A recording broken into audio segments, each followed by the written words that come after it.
نبی رمضان کا استقبال کیسے کرتے تھے؟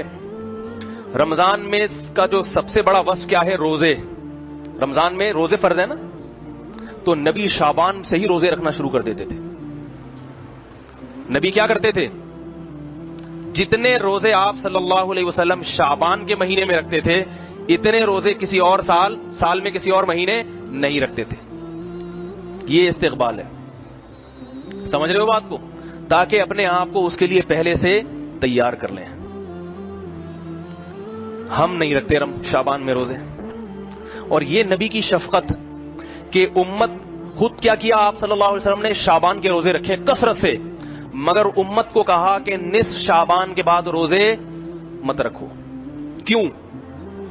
اس لیے کہ 15 شعبان کے بعد اگر روزے رکھو گے کمزور نہ ہو جاؤ، رمضان کی طاقت کہیں ختم نہ ہو جائے. خود رکھیں، امت پہ شفقت کی تو پتہ یہ چلا کہ 15 شعبان تک امت کو حکم ہے جتنے زیادہ روزے رکھ سکے، اور جو طاقتور ہے صحت مند ہے وہ 15 کے بعد بھی رکھے. مگر ہمارے ہاں کا نہ طاقتور رکھ رہا ہے نہ کمزور رکھے. وہ رمضان میں نہیں رکھتا، ادھر پہلے کیا رکھے گا وہ؟ استقبال کا یہ مطلب ہے. دوسری بات، رمضان کی دوسری بڑی عبادت کیا ہے؟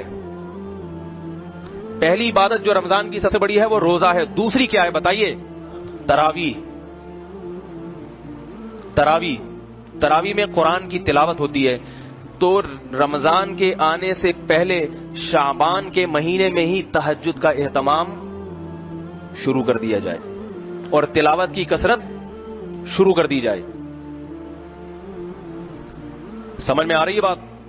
تیسری بات، رمضان کا مہینہ اللہ نے ہم پہ فرض اس لیے کیا تاکہ ہم سے گناہ چھوٹ جائیں.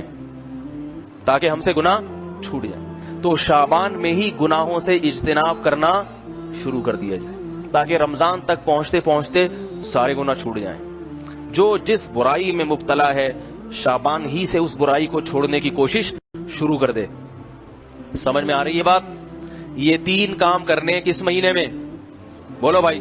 شعبان میں. ایک، روزے رکھنے ہیں نفلی.